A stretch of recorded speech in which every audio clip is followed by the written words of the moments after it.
Hi, everyone, and welcome to Youth Amplified, a podcast that inspires, empowers, and connects.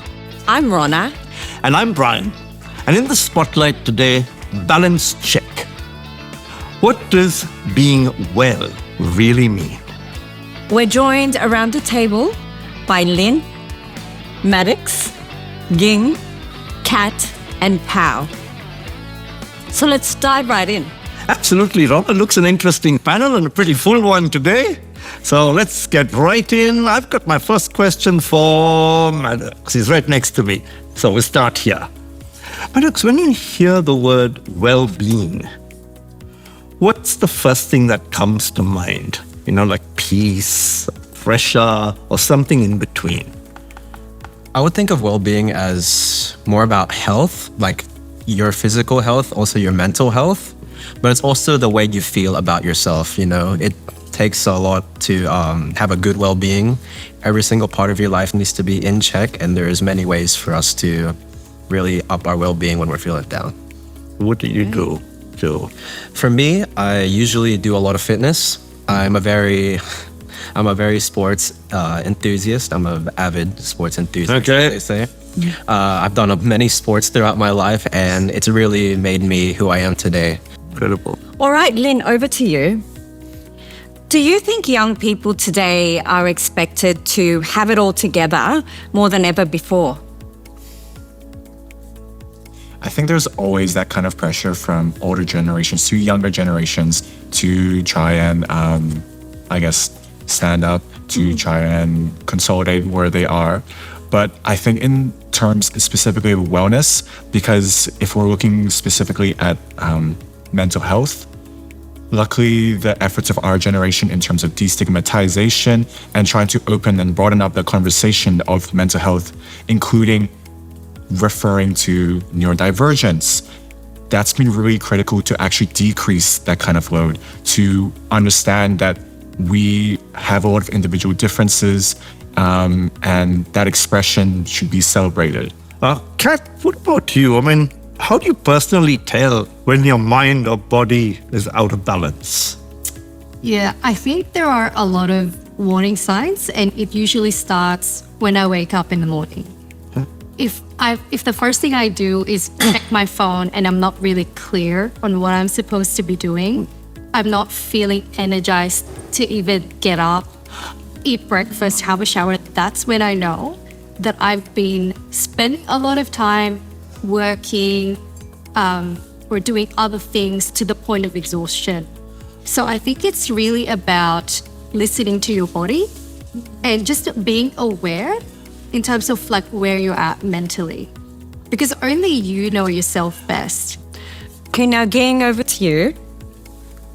As fitness enthusiasts, along with Kat and Pau, if your well-being was a phone battery, what percentage would it be right now and why?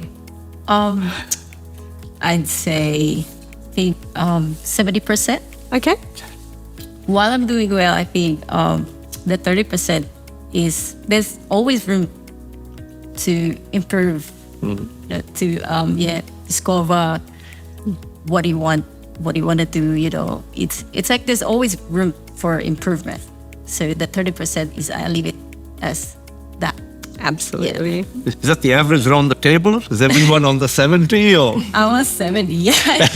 I was 90 this morning. Wow. Like starting to decline a little bit. What about you? Yeah, I changed. Well, for me, we talked about this last time, but right now, I think I was in 50%. At 50%. Okay. Of course, I worked like super early in this morning, and I did a bit of, weighing my food and stuff. I've been doing this for how many months now, and yeah, it's a bit draining my battery. But the thing is, if you like focus on your goal, on what you will get by doing fitness and training your well-being and stuff and all that. It's really all worth it. Yeah. Maddoux, back to you. How do you think we could make it easier for young people to ask for help when they're not feeling okay? And we're talking about the system here. You see, in recent years, well-being and mental health have really been brought to light. They've been brought to light just because there's many concerns about it, and there might be some stigmatisms before that, like with previous generations, where mental health really isn't. It isn't really brought to light too much. Yes. And so, yeah, with it being brought to light in this generation specifically, with all the distractions and everything, because with every distraction, you can also get more resources. So the more resources there are, it's kind of a double-edged sword at the end of the day. Very true. Because the more resources you have, the more distractions you get as well. And so that can really sway you a different way if you don't have the right help. And so, yeah, there are many institutions that I know that that have worked with people around me, and they've really come out better people because of that. And that's why I emphasize talking more and really voicing yourself, especially on these issues, because everyone at the end of the day is dealing with something, and it being brought to light helps everyone, and also helps yourself be comfortable on your own skin. On the uni campus, how do you guys find it? Do you find facilities available to you to go talk about things if things aren't right, or do you depend on your friends circle? Well, I'm a student at UNSW, and I know that the organizations there's a lot of resources and effort put towards trying to promote mental health. There's Diversity Week, trying to celebrate differences in culture and expression. There's Stress Less Week to ensure that students get a reminder to take breaks from study. But I always think that there's there's always an opportunity to better the support, because I know that as a lot of uni students face, there's always an issue with how, for example, courses can be structured. There's always an issue about miscommunication between tutors and lecturers to the student base, especially in terms of demands and just feeling like they are capable of achieving those assignments work. So I feel like the effort is there, but we need to do a lot more to make sure that we're really getting to the heart of what of the students' experience at uni. Great insights. It really does. All this stress can take a toll physically, mentally, and emotionally, right? So thanks for pointing all of that out. It will stay with you, Lynn. So if laughter is the best medicine, Okay. what's your daily dose? Memes, dad jokes, or chaotic group chats? I think for myself, my daily dose would just be my friends. And I've got a lot of different friends who give me random, diverse ways of making me laugh, whether it's me and my high school mates were doing silly TikTok dances, or if it's me and my volunteering friends and we're going on side quests around the city, trying out new different things. So Nice. What about you, Maddoux? Oh, well, I'm very occupied in my work, but I try to find it in my coworkers. Actually, there's different things I can talk to them about, like literally any topic. I can talk about them with anyone, and they're very diverse. They're very open about different things. It's more about the people I surround myself with. Okay. That really helps with my well-being a lot, because I don't know if you've heard the saying, like if you hang out with four, for example, rich people, you're going to be the fifth rich person. So I try to apply that a lot to my life. So healthy people, positive people, I try to surround myself with them just so I can be more positive. Good. Excellent. Rahul, to you, how do culture and community shape your idea of well-being? Well, it started with my family, of course. I have a close-knit relationship with my family, especially my dad and my brother. They're really into music and into sports as well. So they influenced me. I really love doing music, and it keeps my, It keeps my emotion really, really good. It makes me happy. I'm also doing sports. And yeah, that's where I started knowing about, this is wellness. Okay, Kat, over to you. With so much awareness on well-being right now, why do you think so many young people are still struggling in silence? Yeah, I think this stigma around reaching out for these services, because I think in Australia we're fortunate that there are fundings for organizations that readily makes these services available. I think for a young person, they need to be supported to take that next step. Okay. Because it's not enough for them to be aware. I mean, 10 years ago, there really wasn't a lot of awareness. But now that there's so many conversations about it, even at work, we have a lot of free services that employees can access. So we call it EAP programs. You need somebody or like a group of people that will just tell you, hey, it's okay. There's nothing wrong if you need to seek out for help, and we're here to support you. Because if you look at the people around you, your friends and your family, they're not always equipped to help you out. But they will always be the right people to tell you that we support you no matter what. And it might take a while for you to figure out which of these services match your needs, right? And I think that is the scary part when you haven't started that journey. No, quite. I'm actually going to hold that thought, because here's a question to both the boys here. What responsibility do you think educational institutions or workplaces and communities have in supporting young people's well-being? Beyond just saying we care. Yeah, based on the educational institutions and workplace, I feel like people just say things instead of actually actioning upon what they say. And so for me, at least, I found my help in being creative. So like doing music, playing sports, making my own content and everything like that. It's just a way for me to understand myself and also for others to understand me. And so I feel like institutions like this should really cater to what people want, what younger people actually want, and like what's going around in the media right now. And so once they cater to that, they're definitely going to have a bit more insight into how to combat these ongoing issues regarding well-being and mental health and everything like that. Act upon it instead of actually just saying it, please. Yes. I like that.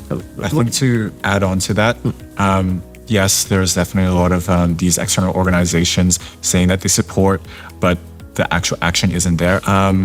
I find this especially through my siblings' experiences as a neurodivergent individual.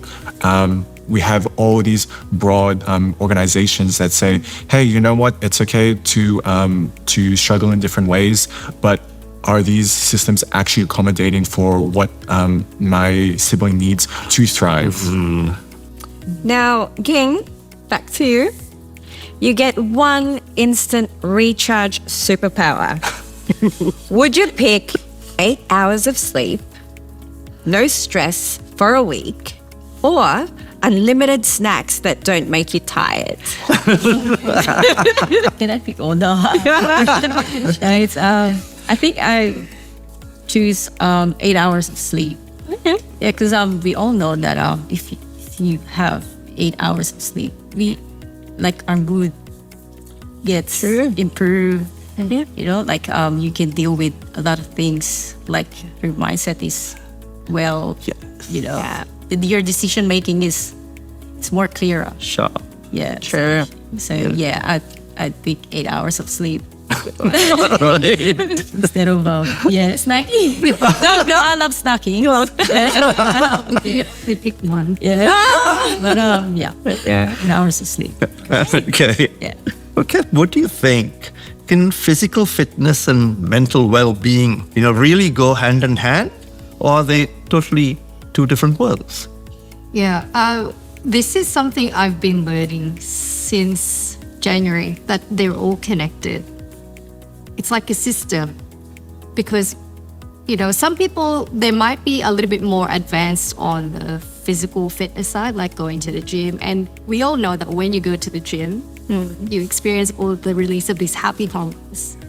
And that in itself makes you have like this really nice and balanced mental state. And when you're in a good mental state, you tend to go for walks, you tend to move. So they're all connected. And so I can't imagine myself living a healthy and balanced lifestyle without the other.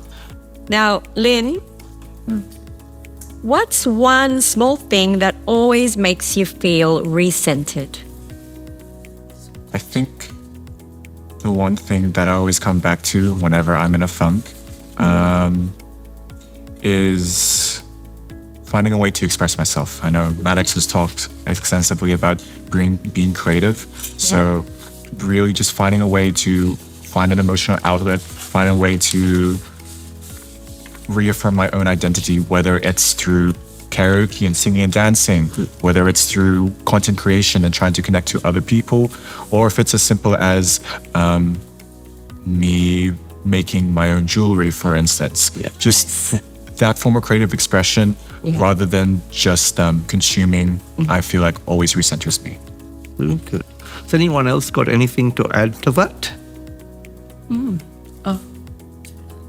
Yeah, I think my one is like take time to, downtime to breathe. And because I actually made this garage as my comfort zone. So it's kind of like you can have your gym, your study room. I made it like a peaceful room where I can actually have that time, a quiet time for myself. So that's where I actually take time to recenter myself.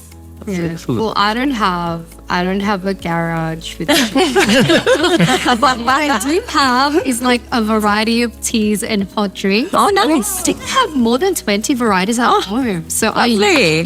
Now you're talking. Yeah. I know, I'm obsessed, right? So usually what I do is I make a cup of hot drink, whatever I feel like for that day. And I like to stare at my calendar, because when I'm starting to feel overwhelmed, close to burnout, I need to look at my calendar and see like what is making me tired? Like what is it that I do in a day that's actually not serving me? Beautiful. So that it's not just in the mind that, hey, I'm so busy, I'm so tired. I actually put it into reality while I sip on my hot drink. Right. And then I can decide like how to design my week, how to design my day. What do you think? Do you think well-being sort of looks different for everyone, or there's some universal basics we all need, Kat? Yeah, I think that I agree that there are some base or universal things that we should be managing, such as sleep quality. There's no right or wrong, but yes, let's get some 8 hours of sleep. Yes, please. Oh, wow. On that note, we can talk all day about this great topic, but we'll have to leave it here for today. So thank you, Maddoux. Thank you, Lynn. Thank you, Ging, Kat, and Pau. Until next fortnight, let's continue to inspire, empower, and connect. And remember, your voice matters.